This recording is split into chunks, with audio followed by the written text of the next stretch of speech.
Tinanong ni Kikoru si Kafka kung kaya na ba nitong mag-transform ulit.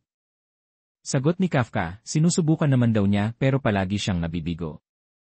Nagtanong si Kikoru kung may ginagawa bang paraan si number 9 para pigilan ito, pero bago pa man sila makapag-usap ng maayos, bigla silang inatake ni number 9.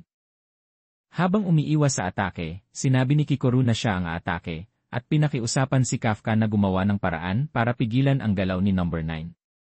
Sinabi rin niyang subukan ni Kafka na mag-transform habang nagre-regenerate si number 9 para malaman kung totoo ngang may ginagawa ito para pigilan siya.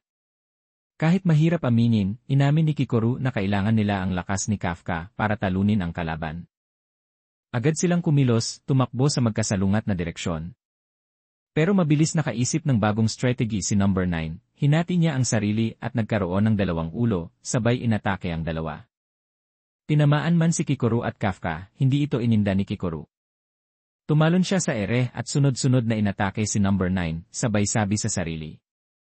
Panahon na para ako naman ang magligtas. Nag-flashback si Kikoru sa kanyang pagkabata.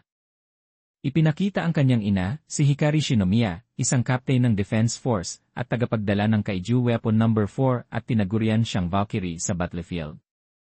Sa classroom, hinahangaan siya ng mga kaklase ni Kikoru dahil sa galing ng kanyang ina. Pag-uwi nito, agad siyang niyakap ni Kikoru. Masayang-masaya silang mag-ina habang naglalaro. Habang nagkukwentuhan, napansin ni Kikoru ang sugat ng kanyang ina. Tinanong niya kung masakit ba yon, at sinagot siya nitong, oo, medyo malakas kasi ang kaiju na nakalaban ko. Dito na nagsalita si Kikoru ng buong tapang. Sasali ako sa Defense Force. Tutulungan kita. Nagkatinginan ang kanyang mga magulang. Ninitian siya ng ina at sinabing, kapag nasa panganib ka, darating ako para tulungan ka. Pinakita rin ang masasayang bonding moments ng pamilya. Pero sa isang trahedyang hindi inaasahan, pumanaw ang kanyang ina sa gitna ng isang malaking kaiju attack. Marami ang nagluksa. Kung hindi dahil sa sakripisyo niya, mas marami sana ang namatay.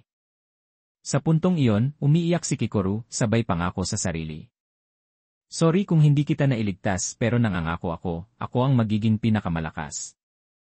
Balik sa kasalukuyan, sinabi ni Kikoru na kapag siya'y nasa laban, ililigtas niya ang lahat. Gamit ang kanyang teknike. Squadron Style Axe Technique No. 6 Daruma Dropper.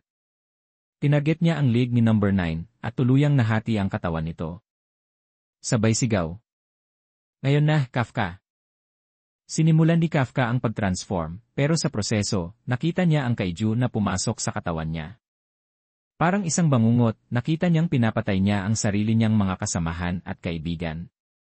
Dahil sa takot, muli siyang nabigong mag-transform. Dito niya na-realize hindi si number 9 ang pumipigil sa kanya, kundi ang sariling takot. Samantala, sa headquarters, napansin ng mga commander na hirap sa pag-transform si Kafka. Wala na raw silang ibang choice kundi i-activate ang Plan B. Pero biglang nagsalita si Captain Narumi, siya na lang ang haharap kay number 9. Ayaw niyang ipaubaya ito sa isang rookie. Pagharap niya sa clone ni number 9, agad niyang pinalabas ang 78% ng kanyang combat power. Umatake siya gamit ang isang nagniningas na patalim. Mabilis ang mga galaw at binaril pa niya si number 9 ng sunod-sunod. Ngunit, sa ilang saglit lang, natutunan ni number 9 ang bawat galaw ni Narumi, nakakaiwas na ito. Nang umatras si Narumi, nasabugan siya ng mga trap na inihanda ng kalaban. Sa headquarters, napansin ni Isao Shinomiya ang kakaibang learning ability ni number 9, parang virus daw ito, patuloy na nag-a-adapt. Pero biglang nagsalita si Narumi, nakaligtas pala siya. Ipinakita ang kanyang mata na kumikislap. Sabi ni Isao, ang mata ni Narumi ay ang Retina 0001, ang pinakamatandang kaiju weapon, na gawa sa retina ng kaiju number 1. Kayang makita nito ang mga signal mula sa utak ng kaiju, bago pa ito makagalaw. Literal na kaya nitong makita ang future. Mula sa ere, sinabi ni Narumi na kitang-kita na niya ang core. Gamit ang kanyang teknike. Squadron Style Gunsword Technique No. 2/Salvo. Pinira-piraso niya ang katawan at core ni number 9 gamit ang malupit na slash combo. Nag-enjoy ka ba sa episode na to? Kung oo, palike naman ang video at huwag kalimutang mag-subscribe sa aming channel. Malaking tulong yun para sa amin bilang small content creators. Maraming salamat po, arigatou gozaimasu. Samantala, sa kabila ng sunod-sunod na pag-atake ni Kikoru, patuloy lamang ang mabilis na pag-regenerate ng kaiju. Sa isang matinding salpukan, tuluyang nasira ang sandata ni Kikoru, habang si Kafka ay tila nawalan ng kakayahang lumaban sa harap ng lakas ni Kaiju No. 9. Sa kanyang pagbagsak, napagtanto ni Kafka na takot ang pumipigil sa kanya upang mag-transform, takot na baka sa oras na siya ay maging isang kaiju, ay siya mismo ang makapanakit o makapatay sa kanyang mga kaibigan. Nilapitan siya ni Kikoru at buong tapang na sinabi, "Huwag mo kaming maliitin, hindi lamang ako, kundi pati ang ating mga kasamahan, ang ating mga kaibigan, at higit sa lahat, ang iyong sarili. Dahil tayo ang Defense Force." Naniwala si Kafka sa sarili at sa suporta ng kanyang mga kaibigan, kaya buong tapang niyang sinubukan ang kanyang kakayahang mag-transform. Sa wakas, nagtagumpay siya at nag-anyong muli bilang si Kaiju No. 8. Ipinabatid ng headquarters ang kanyang muling paglitaw sa iba't ibang grupo at sa tugon dito, idineklara ni Isao na panahon na upang isakatuparan ang Phase 2. Nagbigay ng senya si No. 9 sa mga langgam na dati nang napatay at muli silang nabuhay. Nagpasalamat si Kafka kay Kikoru at, sa pagbibiro, sinabi niyang kahit nais niyang maniwala sa sarili niya, hindi pa rin niya ito lubos na magawa. Gayunpaman, buong tiwala niya sa kanila, 100%. Agad na kumilos si Kafka patungo kay No. 9. Habang siya ipapalapit, sinubukang harangin ni No. 9 ang kanyang pag-atake sa pamamagitan ng pagpigil nito sa isang paa at naghanda ito para umatake.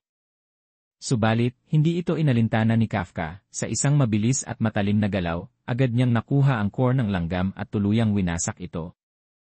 Inatake ni No. 9 si Kafka, ngunit mabilis itong nakaiwas at agad na tumakbo habang sinasabi na hindi pa niya inilalabas ang buong lakas ng Kaiju No. 8. Tumakbo siya paakyat sa isang gusali, at pagdating sa tuktok, isang butas ang bumuka sa kanyang talampakan, mula rito'y lumabas ang isang turbo booster na nagbigay sa kanya ng karagdagang tulin pataas. Habang nasa ere, sinabi ni Kafka na tila masanay na siyang gamitin ang kapangyarihan ng Kaiju sa kanyang katawan kumpara sa dati. Muling tumalon ng napakataas si Kafka, at habang bumabagsak patungo kay Kaiju No. 9, buong lakas na inipon niya ang enerhiya sa kanyang kamao. Buong determinasyon, sinabi niya, "Maghanda ka na, hindi mo na ito matatakasan." Sa isang matinding hampas, pinalipad niya ang kanyang kamao, at pinakawalan ang isang suntok na may hindi masukat na puwersa.